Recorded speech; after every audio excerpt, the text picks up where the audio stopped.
Vamos abrir nossas Bíblias, João capítulo 17. João capítulo 17, pela manhã o pastor Wagner nos expôs uma parte de João 16, nesse estudo expositivo do livro de João, e hoje nós vamos ler um pequeno trecho. Não dá para ler tudo, irmãos, infelizmente. Eu tenho uma séria dificuldade com textos grandes. Porque minha vontade é ficar aqui a noite toda conversando com vocês sobre a palavra de Deus. Eu amo isso aqui. Eu amo a palavra de Deus. João 17, dos versículos 1 ao versículo 8.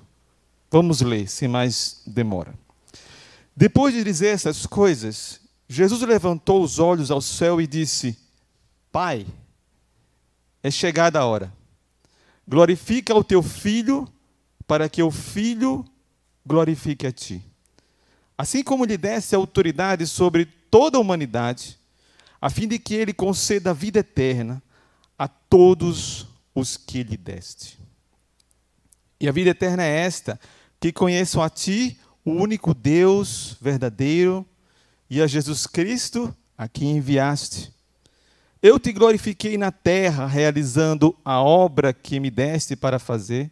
E agora, ó Pai, glorifica-me contigo mesmo, com a glória que eu tive junto de ti, antes que houvesse mundo.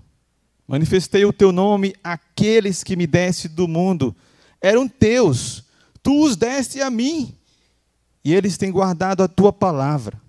Agora eles reconhecem que todas as coisas que me tens dado provêm de ti, porque eu lhes tenho transmitido as palavras que me deste, e eles a receberam, verdadeiramente reconheceram que saí de ti e creram que tu me enviaste. Feche os seus olhos, não feche a Bíblia, só feche os seus olhos. Vamos orar a Deus. Pai, mais uma vez, Senhor, estamos diante de ti. Aqui estamos nós, aqui está a tua palavra. Não somos dignos, ó Pai, de estarmos diante de ti para te glorificar, para te adorar. Tua palavra diz que todos nós merecíamos a morte porque éramos pecadores. Eu não sou digno de estar aqui nesse púlpito, Senhor. Mas o Senhor é tão misericordioso. O Senhor faz coisas tão misteriosas e extraordinárias que o Senhor coloca aqui na frente desta santa igreja uma pessoa como eu, tão fraco, tão necessitado de ti, tão pecador. Mas o Senhor cura os quebrantados de coração, Salmo 147. O Senhor enfaixa as suas feridas. O Senhor sabe todas as estrelas e chama cada um pelo seu nome. Grande é o seu poder. É impossível medir o seu entendimento. Que as palavras dos meus lábios e o meditar do meu coração sejam agradáveis na tua presença, Senhor meu, rocha minha e redentor meu. Amém. João 17, a oração sacerdotal de Jesus. Não existe em toda a Escritura um texto paralelo ou um texto similar igual a João 17. São 26 versículos de pura oração do Filho para o Pai. Os evangelhos, irmãos, estão repletos de orações ou pequenas orações, ou estão repletos de pequenos testemunhos dizendo que Jesus era um homem de oração. Mas eles não revelam o que Jesus orava. Lucas capítulo 5, versículo 16 diz: Jesus, porém, se retirava para lugares solitários e orava. Marcos 1,35 está escrito: tendo se levantado de madrugada, quando ainda estava escuro, Jesus saiu e foi para um lugar deserto e ali orava. E tendo despedido as multidões, ele subiu ao monte a fim de orar sozinho. E ao cair da tarde, lá estava ele só. Mateus 14, 23. O que Jesus orava? Qual era a oração que Jesus elevava ao Pai? Parece que por alguns momentos, os evangelistas, os evangelhos, trazem uma pequena luz, por assim dizer, sobre os temas das orações de Jesus.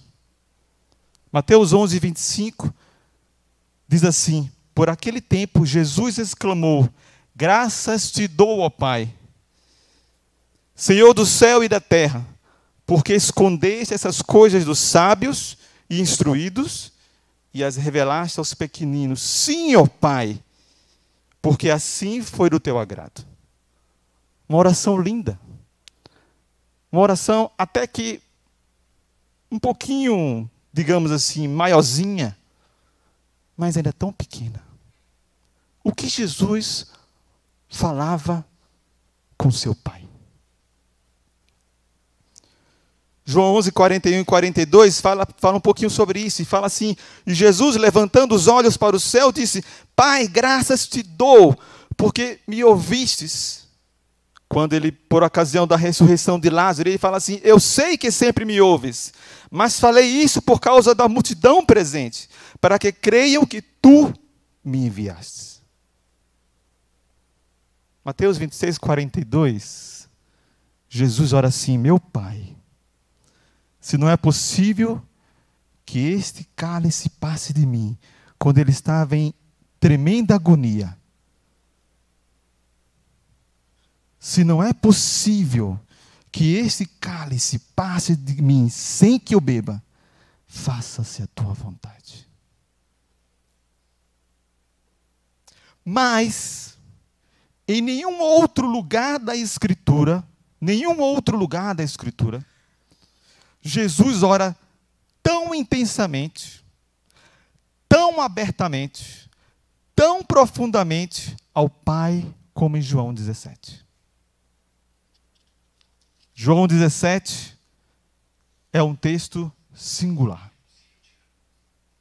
Aqui, Jesus orou em alta voz diante dos seus 11 discípulos, não mais 12, 11, para que eles ouvissem e nós também. João 17, queridos irmãos, traz verdades tão sublimes, tão extraordinárias, tão simples e ao mesmo tempo profundas, que eu e você deveríamos lê-los ou lê-lo de joelhos. Como diz John MacArthur, João 17 é solo sagrado. Eu e você deveríamos ler de joelhos. Poderíamos passar uma semana inteira, um mês inteiro, talvez uma vida inteira em João 17, mas nós não podemos fazer isso.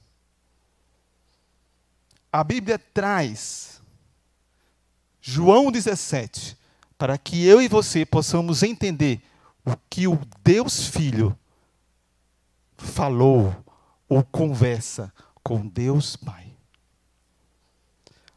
Mas você pode perguntar para mim, e a oração do Pai Nosso? Você esqueceu a oração do Pai Nosso? Ah, sim, a oração do Pai Nosso, Mateus 6, 9 a 13. Irmão, coloca para mim, por favor, aí, a oração do Pai Nosso, para todos nós vermos. Para quem não sabe de qual a oração do Pai Nosso. Mateus 6, eu acho que a maioria de vocês aqui sabe de qual a oração do Pai Nosso. Mateus 6, a partir do 9. Vamos falar todo mundo, todos juntos a oração do Pai Nosso, de acordo com aquela versão ali? Vamos lá? Pai nosso que estais nos céus, santificado seja o teu nome, venha o teu reino, seja feita a tua vontade, assim na terra como no céu. O pão nosso de cada dia nos dá hoje. Perdoa as nossas dívidas, assim como nós também perdoamos aos nossos devedores. E não nos deixes cair em tentação, mas livra-nos do mal, pois teu é o reino, o poder e a glória para sempre. Amém. Amém? Linda oração do Pai Nosso. Mas a oração do Pai Nosso não é a oração de Jesus. Jesus jamais poderia orar a oração do Pai Nosso. Sabe por quê? Porque lá para as tantas, na oração do Pai Nosso, ela diz assim: perdoa as nossas dívidas. Lucas, o texto paralelo, Lucas 9 fala: perdoa os nossos pecados. E Jesus nunca teve pecado. Portanto, Jesus jamais seria capaz, entre aspas, de orar a oração do Pai Nosso. A oração do Pai Nosso é para mim e para você. Mas a oração sacerdotal de Jesus, essa oração é um texto singular. Essa oração só Jesus poderia fazer. Porque no começo da oração ele diz: Pai, glorifica o teu Filho. Quem de nós poderia chegar para Deus e falar assim: Senhor, me glorifica? Somos pecadores, somos fracos, natureza corrompida, cheios de falhas, infiéis. Quem somos nós para chegarmos diante de Deus e falar: Senhor, glorifica-me? Não. A oração de João 17 é a oração que só Jesus pode fazer.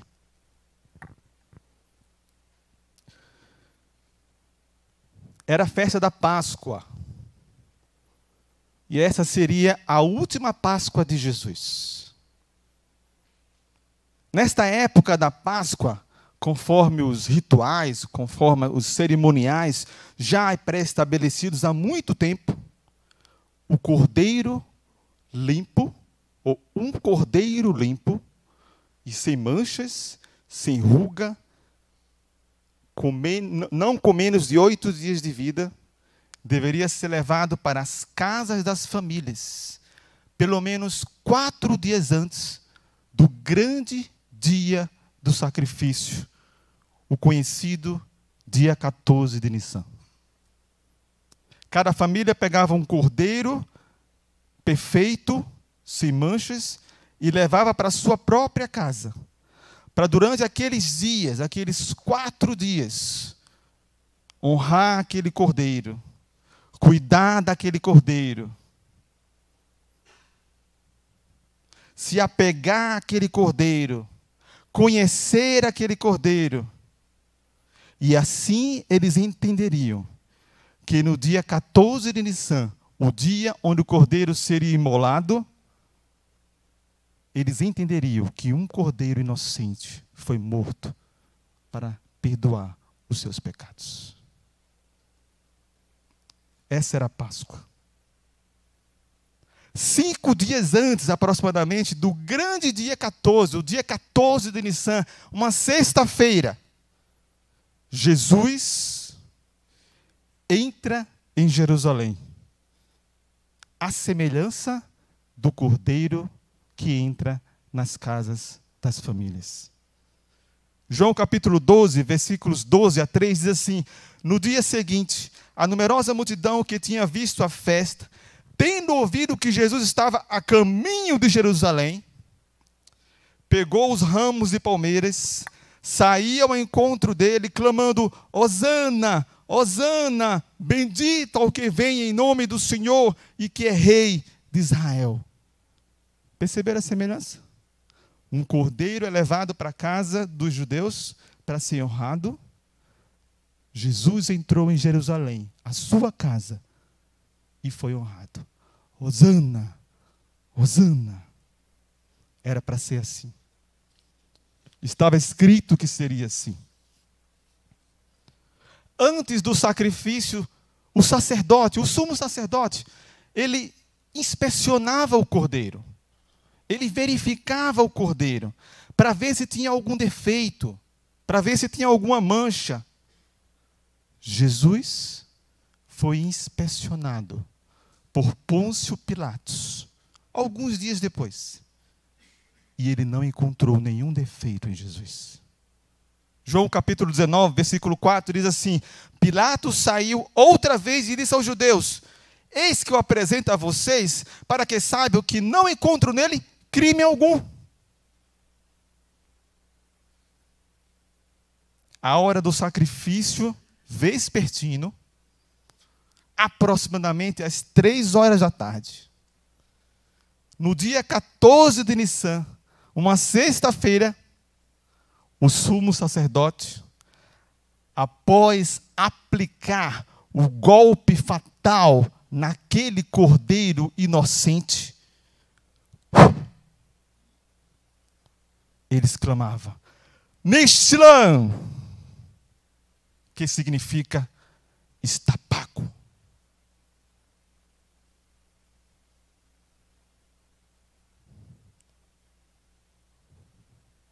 A Bíblia diz, lá em Mateus, que às 15 horas da tarde, daquela sexta-feira, no dia 14 de Nissan, o meu Senhor e o seu Senhor, o nosso Senhor, olhou para o céu, após ter sido lançado, e ele falou: está consumado. Glória a Deus por isso. Assim como aquele cordeiro era imolado, e o sumo sacerdote falava: Nextilã, Jesus foi imolado e falou: está consumado. E as pessoas não perceberam que o sangue que escorria pelo templo e chegava no riacho do Monte das Oliveiras também continha o sangue do Filho de Deus.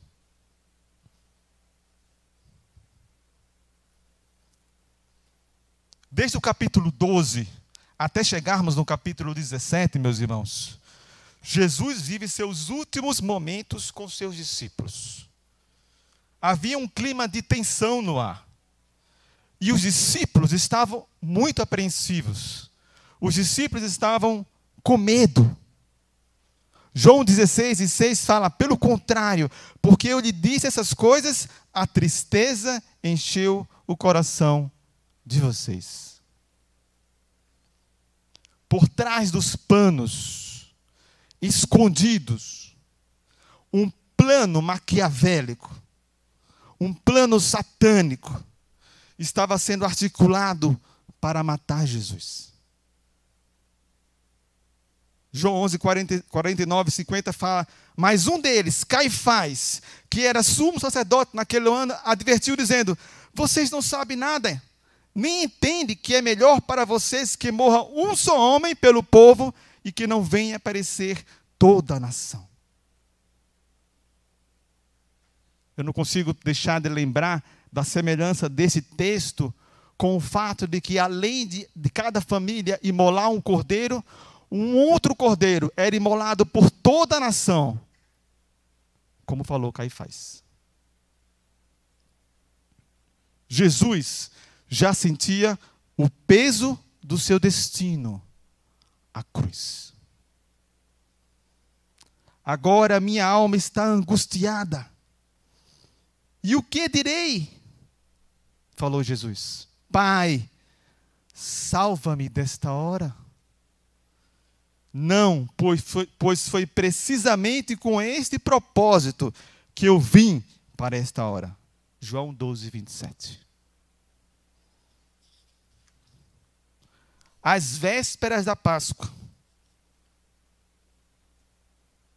numa quinta-feira, Jesus respondeu, João 12, 35, ainda por um pouco a luz está com vocês. Andem enquanto vocês têm luz, para que não sejam surpreendidos pelas trevas. Quem anda nas trevas não sabe onde vai. Naquela quinta-feira, meus irmãos, que antecedia o 14º de Nissan, o dia 14 de Nissan, que antecedia a sexta-feira da Páscoa, agora Jesus se reunia com os 12, ainda os 12, no cenáculo. Judas finalmente foi desmascarado diante dos seus companheiros. E tomado por Satanás, foi embora. João 13, 27. E os discípulos não entendiam o que estava acontecendo. Estavam confusos, com medo de perder o mestre. Havia um clima pesado no ar. Simão foi repreendido. Senhor, para quem iremos? O Senhor tem palavras de vida eterna. Nós temos crido e conhecido que o Senhor é santo Deus. João 6, 68 e 69. Jesus se esforçava para trazer as últimas instruções e conforto para os seus, agora, 11. Promessas, promessas e promessas. Que o coração de vocês não fique angustiado. Vocês creem em Deus, creiam também em mim, Jesus falou.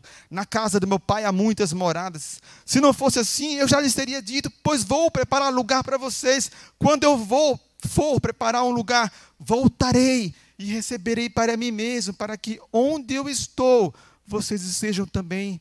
Jesus consolava os seus discípulos. Tenham calma. E tudo que vocês pedirem em meu nome, isso farei, a fim de que o Pai seja glorificado no Filho. Se me pedirem alguma coisa em meu nome, eu farei. João 14, 13 e 14. Jesus continuava consolando os seus discípulos. Se vocês me amam, guardarão os meus mandamentos. E eu pedirei ao Pai, e Ele lhes dará outro Consolador, o Paráclito, o Espírito Santo, a fim de que esteja com vocês para todos sempre. João 14, 15 e 16.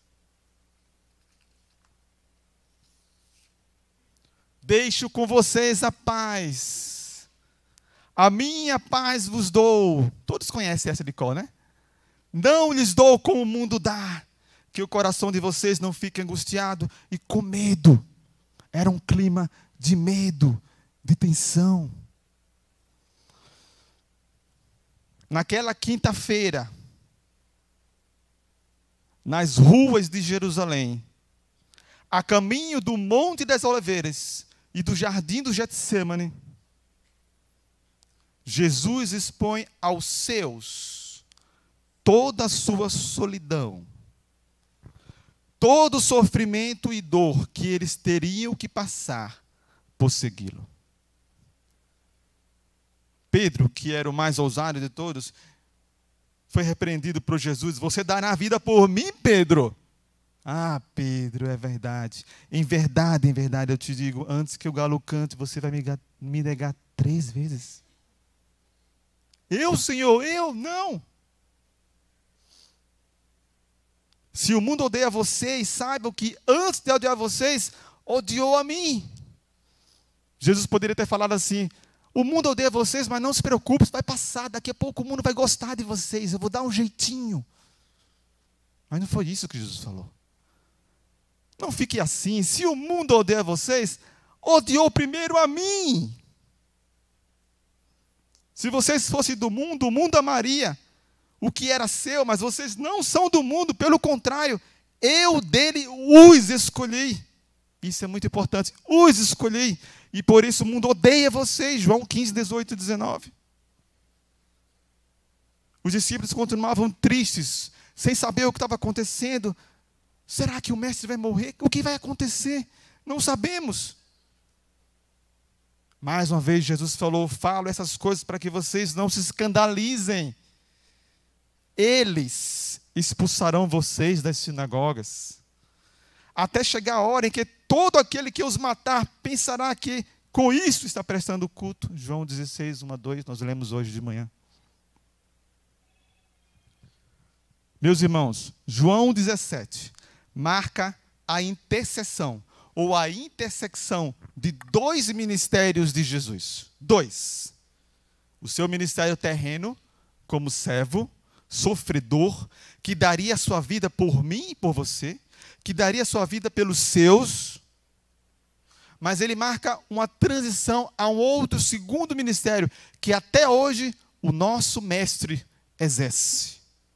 O ministério da intercessão ao lado do Pai. Hebreus capítulo 7, versículo 24 e 25 diz: Jesus, no entanto, porque continua para sempre, ou seja, porque está vivo, tem o seu sacerdócio imutável. Por isso também pode salvar totalmente os que por ele se aproximam de Deus, vivendo para sempre para interceder por eles. Vivendo sempre para interceder por eles. Ministério da intercessão de Jesus. 1 João 2:1. Meus filhinhos, escrevo-lhes estas coisas, para que vocês não pequem, mas se alguém pecar, temos o quê? Um advogado junto ao Pai. E quem é esse advogado? Jesus Cristo, o justo. Ministério da intercessão de Jesus. Hebreus 4, 14, 16 é um dos meus textos preferidos.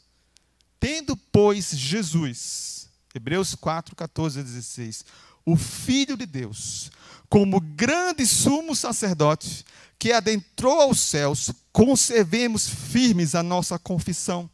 Porque eu e você não temos um sumo sacerdote que não possa compadecer-se de nossas fraquezas. Pelo contrário, temos um que foi tentado em todas as coisas, a nossa semelhança, mas não pecou. Portanto, aproximemo-nos do trono da graça com confiança, a fim de recebermos misericórdia. Jesus passa de cordeiro imolado, de cordeiro pascal, que foi morto pelos seus, para sumo sacerdote. Então, meus irmãos, não pensem que Jesus morreu na cruz. Jesus foi lá, morreu na cruz, foi difícil, foi agoniante, ele venceu, agora ele está de bem com a vida. Ah, já fiz o meu trabalho, estou super bem. Agora é a hora do Espírito Santo. Já fiz o meu, agora o Espírito Santo se vira. Não. Sabe o que ele está fazendo agora, nesse exato momento? Está orando por mim e por você. Ele está olhando para o Cris ali, ó, e ele está junto do Pai, à direita do Pai. Aí ele fala assim: Pai, olha para o Cris. Ele estava meio triste esses dias, mas ele é meu filho. Cuida dele. Tu me destes. Ele era teu e tu me destes, Pai. Cuida dele. Às vezes a gente acha que está sozinho, que as pessoas não estão orando por nós. E a gente pede oração e a gente esquece que Jesus está orando por você. Jesus está do lado do seu Pai e olhando ali para o Silas. Está falando: olha o Silas, Pai.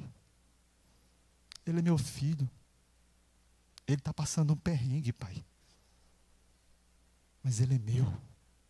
Eu reconheço as minhas ovelhas. Sustenta o meu filho. Esse é o ministério de Jesus.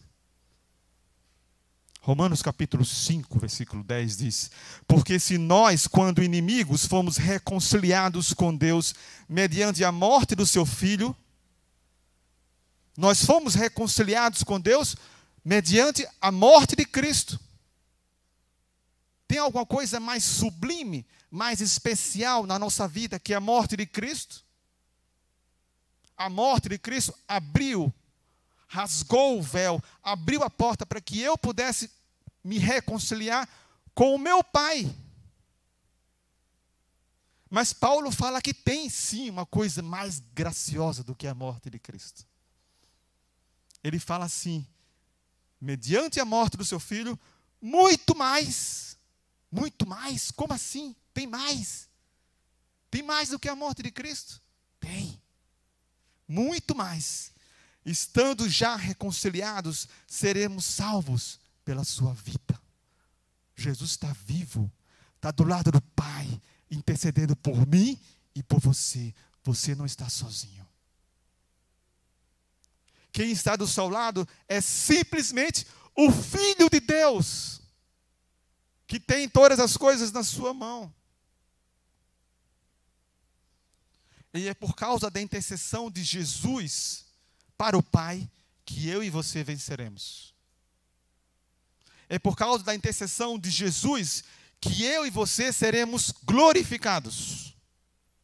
Não importa o que o mundo fale. É por causa da intercessão de Jesus que nada nos separará do amor de Deus. É por causa da intercessão de Jesus que venceremos a morte. Que nós teremos as nossas lágrimas limpas. Ele enxugará toda lágrima. Que um dia ouviremos Ele dizer de braços abertos: vinde, benditos do meu Pai. Alguém pode dizer um glória a Deus por isso? Aleluia, que susto. Imagine por um momento, meus irmãos, Jesus, o Filho, ao lado do Pai, intercedendo por vocês. Dos versículos 1 ao versículo 5, Jesus ora por Ele mesmo. Do versículo 6 ao versículo 19, Jesus ora pelos seus discípulos. E do versículo 20 ao versículo 26, que nós não leremos, fiquem tranquilos, Jesus ora por todos os que creriam. Ele ora por mim e por você. Aqui, dos versículos 20 ao 26, tem o nome de cada um de nós. Quando vocês lerem, por exemplo, no versículo 20, passe a sua folha um pouquinho só por um instante. Quando Jesus fala assim: não peço somente por esses, mas também por aqueles que vierem a crer em mim, você pode fazer uma paráfrase aí. Você pode dizer assim, você pode ler assim: não peço somente por esses, mas também pela minha filha Dilma, pelo pastor Wagner, pela irmã Cleusa, por cada um de vocês. Coloque seu nome aí, porque você também está incluso aí. Jesus, dos versículos 1 ao versículo 5, orou por sua glória, pela glória dos seus discípulos e pela glória dos que creriam. Depois de dizer essas coisas, Jesus levantou ao céu e disse: Pai. Jesus levantou os olhos ao céu e disse: Pai. Estamos no primeiro versículo. Jesus, o Filho de Deus. Perceba aqui, meus irmãos. Jesus, o Filho de Deus. O próprio Deus encarnado. Aquele que por diversas vezes declarou que era o próprio Eu Sou, ego em mim. Jesus, que é a porta, o caminho, o pão da vida, o Filho amado do Pai, a videira verdadeira, esse mesmo Jesus, agora está orando humildemente ao seu Pai. Pai. Jesus ora para que o Pai cumpra as suas promessas que Ele fez aos seus.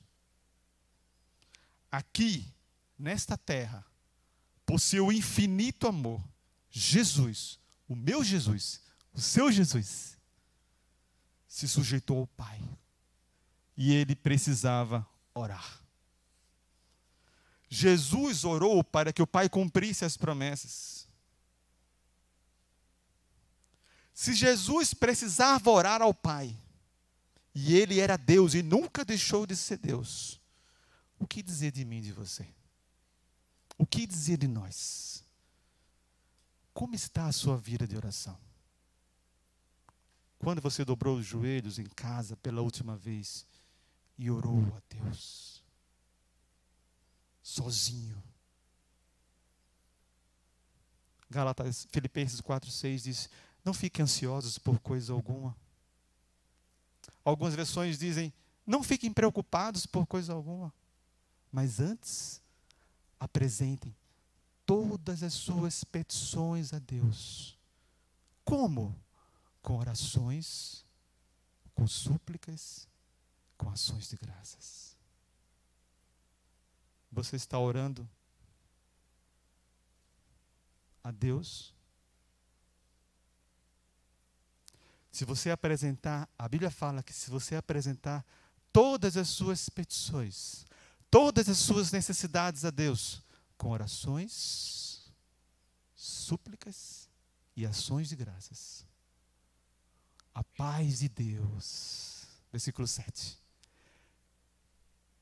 que excede a todo entendimento, guardará a mente e o coração de vocês em Cristo Jesus. Amém. 1 Tessalonicenses 5:17, orai sem cessar. Ore no carro, no trânsito, ore em casa, ore no banheiro tomando banho, ore no seu trabalho, orai sem cessar. É estar o tempo todo conectado ao Pai e ao Filho. Mas no versículo 2, Jesus fala assim: Pai, é chegado a hora. É chegado a hora. Por diversas vezes, meus irmãos, se vocês tiverem curiosidade de ler os evangelhos de forma lenta, com atenção, por diversas vezes, Jesus afirma que a sua hora ainda não tinha chegado.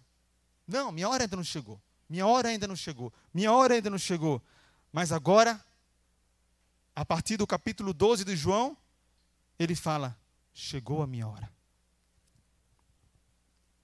E isso nos faz aprender, esse primeiro textinho aqui, nos faz entender, nos faz aprender que Deus, Ele tem o controle de tudo em suas mãos. Ele sabe qual é a hora exata. Nada existe por acaso. Nada atrasa. Nada adianta. É na hora certa. Assim como a hora de Cristo já estava determinada. E a hora de Cristo era no dia 14 de Nissan.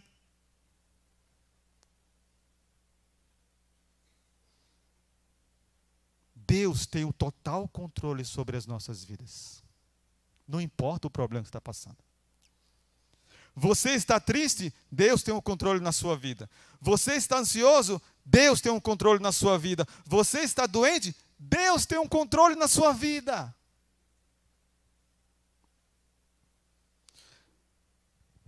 Mas quando Jesus ora assim: Pai, é chegado a hora, a pergunta que vem à tona é: hora de quê? Que hora? Era a hora de Deus. Hora da humilhação e da cruz. Hora do escárnio e da dor. Hora do abandono e da morte. A hora para o qual ele havia nascido.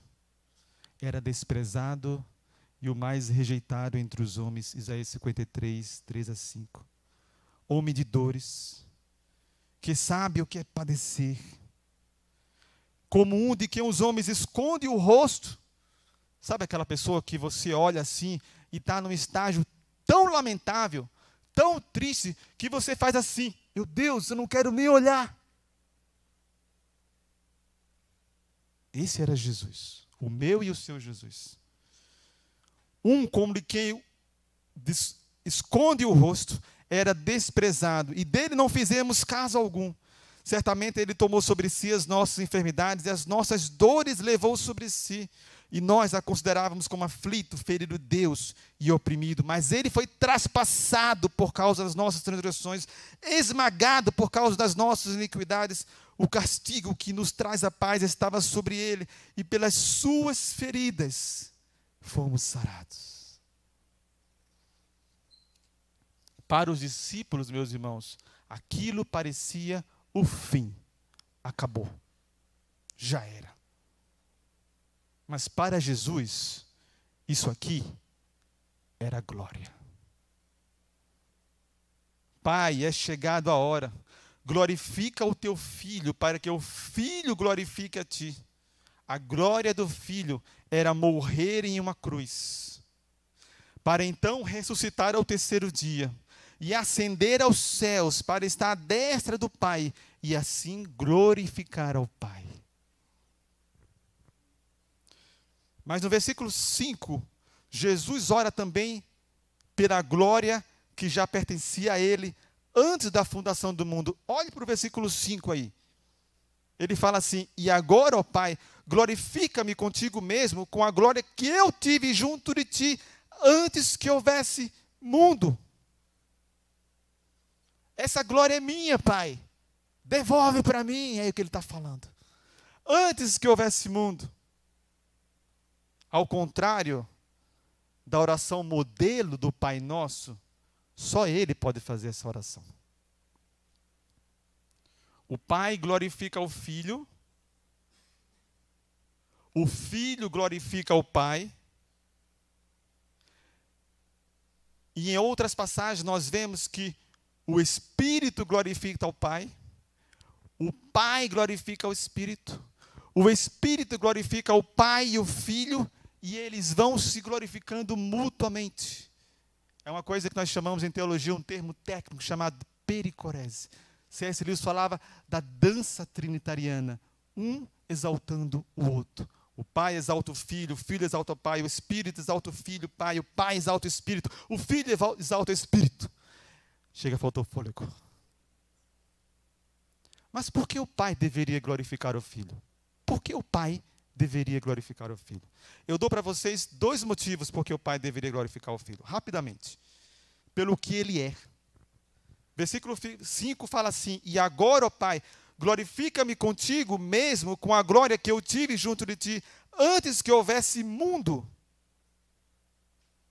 Todos nós sabemos que Jesus é Deus. João capítulo 1, versículo 1 diz: no princípio era o Verbo estava com Deus, e o Verbo era Deus. Colossenses 2,9, porque nele, Cristo, habita corporalmente toda a plenitude da divindade. João 10:30, eu e o Pai somos um. O Pai deveria glorificar o Filho porque Ele é o próprio Deus. Jesus Cristo é o próprio Deus. E atenção, apenas por meio dele. Dele quem? Jesus. Eu e você podemos nos achegar ao Pai. Só através dele. João capítulo 1, versículo 18. Ele tem um poder, Mateus 28, 18. Ele está acima de todo principado, poder, majestade, domínio. Efésios 1 e 21. Todas as coisas foram entregues a ele. Mateus 11, 27. Nele tudo subsiste. Colossenses 1, 17. Ele foi exaltado sobre todo nome. Filipenses 2, 9. Diante dele todo joelho se dobrará, no céu, na terra e debaixo da terra. Filipenses 2, 10. Alguma dúvida que ele é o próprio Deus? Ele é aquele que dá vida eterna. Mas observe que existe uma coisa muito, no mínimo, gozada. Não sei se gozada seria a melhor palavra. Ele é aquele que dá a vida eterna. Mas o que é a vida eterna? Quando a gente fala em vida eterna, às vezes a gente é tentado a pensar: vida eterna. Meu Deus, vida eterna. Eu vou passar a vida, o resto da minha vida, andando em ruas de ouro. Feliz. Vendo as casinhas feitas de ouro e cristal, e vou passear na rua, e vou assobiar. Ai, que vida eterna gostosa. Esse não é o conceito de vida eterna que Jesus traz para a gente.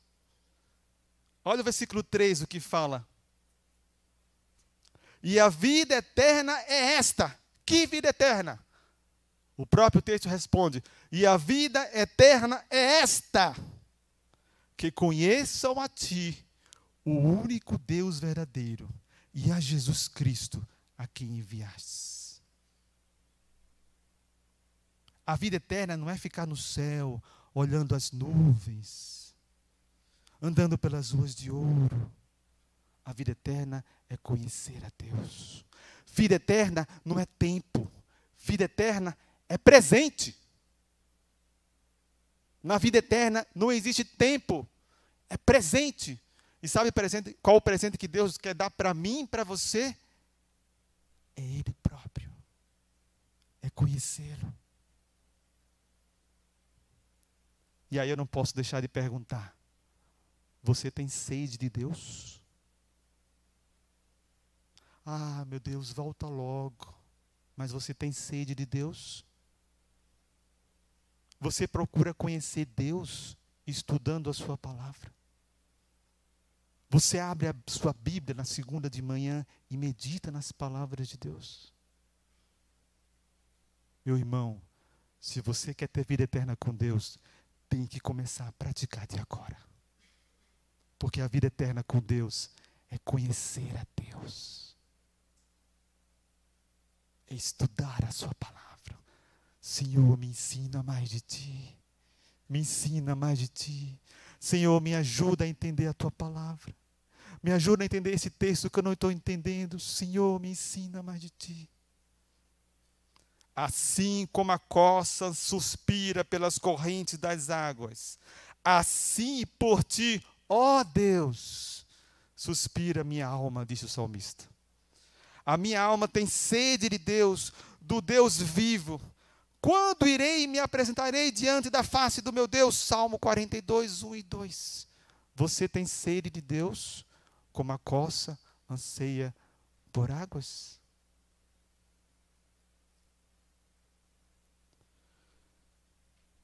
Mas existe um outro motivo pelo qual o Pai deveria glorificar a Deus, pelo que Ele é, mas também pelo que Ele fez. Versículo 4.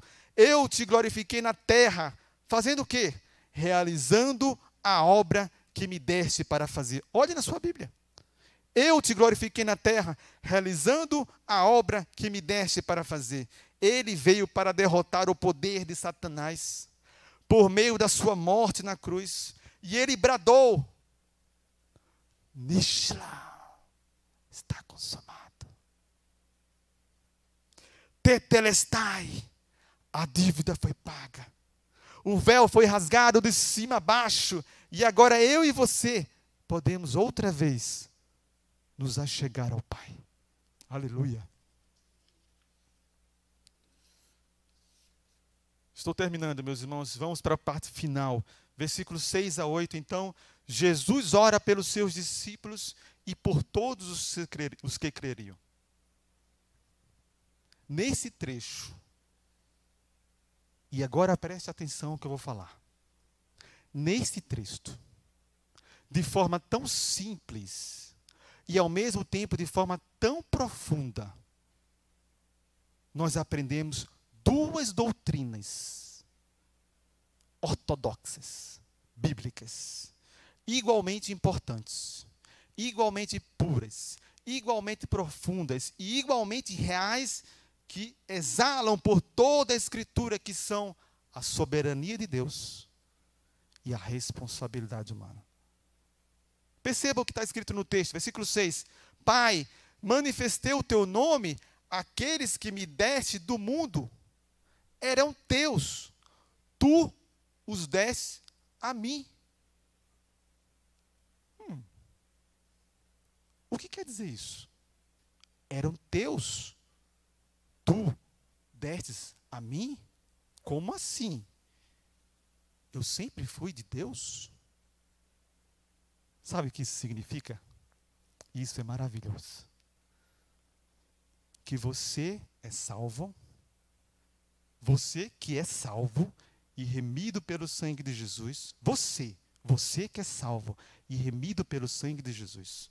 Outrora, no passado, quando você estava perdido no mundo, quando você dava as costas para Deus, quando você estava morto, sujo, pecador, você já era do Pai. Aleluia! Todos aqueles que creram nele, Cristo, foram dados pelo Pai e eram do Pai. Eles eram teus e tu os deste a mim. Esta, meus irmãos, é uma afirmação potente, extraordinária. Nada foge ao controle de Deus. Você que já era do Pai, eu e você que já éramos do Pai, antes da fundação do mundo, fomos dados de presente ao Filho. O Pai chegou ao Filho e fala: toma, filho, é teu. E o Filho te salvou dos seus pecados, através da sua morte na cruz. Te guardou, te preservou, e um dia vai te glorificar. Efésios 1, 4-5 diz: antes da fundação do mundo, Deus nos escolheu nele para sermos santos e irrepreensíveis diante dele. Em amor nos predestinou para ele próprio, para sermos adotados como seus filhos. Por meio de quem? Por meio de Jesus Cristo, segundo o propósito da sua vontade. Romanos 8, 29 e 30, um texto muito conhecido, diz: pois aquele que de antemão conheceu, a ele também predestinou, para serem conformes à imagem do seu Filho, a fim de que ele seja o primogênito entre muitos irmãos. E aos que predestinou, a esse também chamou. E aos que chamou, a esse também justificou. E aos que justificou, a esses também, quem completa? Glorificou. E eu estava falando na escola bíblica dominical pela manhã, que é muito engraçado que o verbo aqui está no passado. E nós ainda não estamos glorificados. Sabe o que isso quer dizer? Que é uma certeza. Vai acontecer. Não importa o vendaval. Não importa o problema. Não importa o balançar do barco. Você já era de Deus antes de você estar aqui. E agora você é do Filho. E o Filho vai te guardar. O Filho já te salvou. E um dia Ele vai te glorificar. Aleluia! Apocalipse 17:8 diz que os homens santos de Deus os nomes dos santos de Deus foram escritos no livro da vida antes da fundação do mundo. Mas não para por aí, tem mais. João capítulo 6, versículo 37. Põe aí para mim, por favor. João 6:37. Diz assim: todo aquele que o Pai me der, esse virá a mim, e o que vem a mim, o Pai deu. Deu para quem? Para o Filho. E o que vem a mim, de modo nenhum lançarei fora. Sabe o que isso quer dizer? Que um dia você foi dado pelo Pai ao Filho. O Filho pegou você. E essa mão nunca vai soltar você. Nós, eu e você, podemos estar seguros de que Ele nunca nos abandonará. Nunca sairemos da sua mão. Mas existe o outro lado da moeda aqui. Esse é o lado de Deus. Mas temos um outro lado, o lado humano, a responsabilidade humana. Volte para o texto, a partir da parte B do versículo 6. Diz assim: Pai, eles têm guardado a tua palavra. Pode postar para mim, por favor, o texto, João 17, a partir do 6. Eles têm guardado a tua palavra. Agora eles reconhecem que todas as coisas que me destes provêm de ti.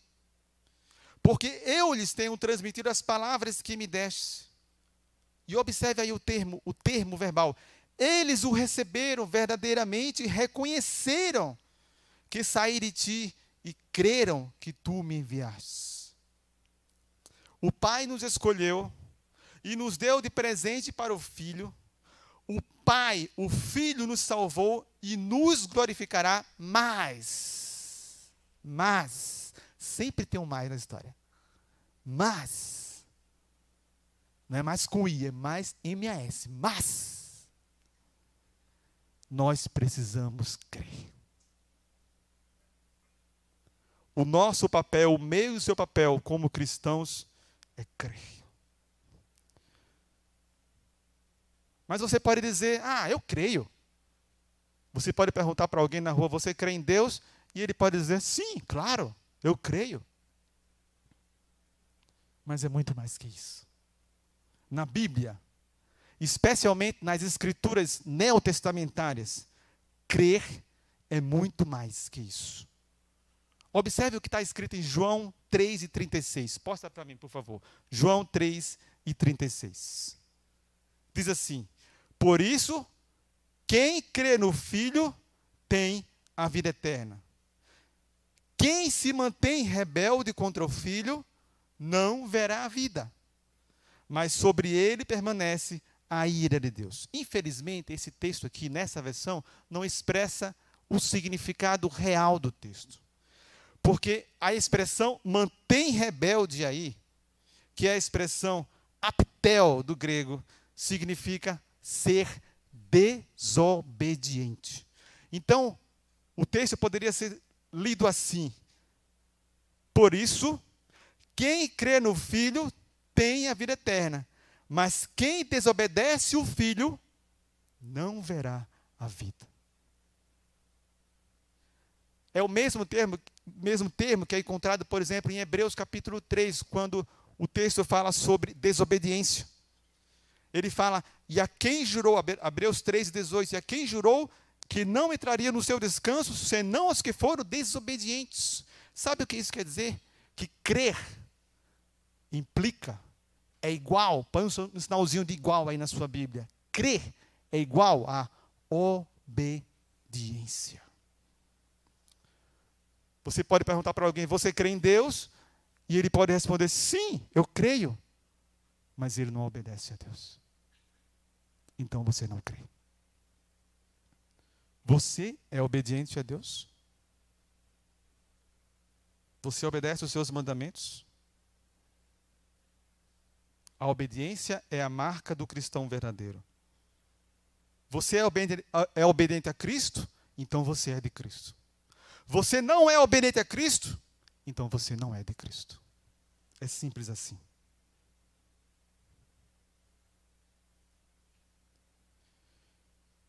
Estou caminhando para o final, mas eu não poderia, meus irmãos, de lançar uma palavra para aqueles que ainda não são obedientes a Cristo. Eu não quero agora. Eu creio em Deus, mas está tão bom a minha vida como estou. Eu vou para as festinhas de madrugada. Eu fico namorando as menininhas. Está tão legal, vou esperar um pouco mais. Eu sei, eu preciso ir para a igreja. Quem sabe mais tarde. Eu creio em Deus. Não, você não crê, porque você não obedece. Para essas pessoas, eu apresento-lhe, segundo o próprio John Piper, um resumo do Evangelho em seus 6 pontos. Eis o resumo do Evangelho. Se o pessoal do louvor quiser vir, já pode vir. Primeiro ponto. Deus nos criou para a sua glória. Deus criou criou a mim, criou você para a sua glória. Isaías 43, 6-7. Não os impeça de sair.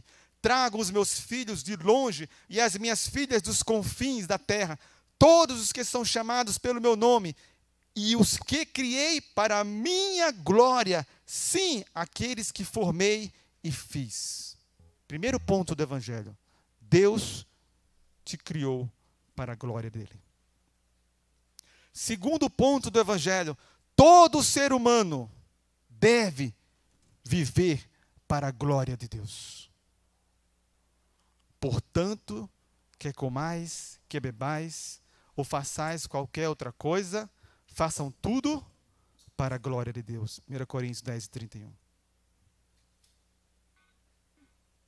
A sua vida é para a glória de Deus? Você vive para a glória de Deus? Analise a sua vida. Terceiro ponto do Evangelho. Todos nós pecamos e carecemos da glória de Deus. Romanos 3, 23. Porque todos pecaram e carecem da glória de Deus. Quarto ponto do Evangelho, e esse não pode deixar de ser falado. Todos nós, eu e vocês, eu e você, merecemos o castigo eterno. Merecemos a morte. Porque o salário do pecado é a morte, mas o dom gratuito de Deus é a vida eterna em Cristo Jesus, nosso Senhor. Romanos 6, 23. Mas ainda há esperança. Quinto ponto do Evangelho. Em sua grande misericórdia, Deus enviou o seu Filho para nos salvar.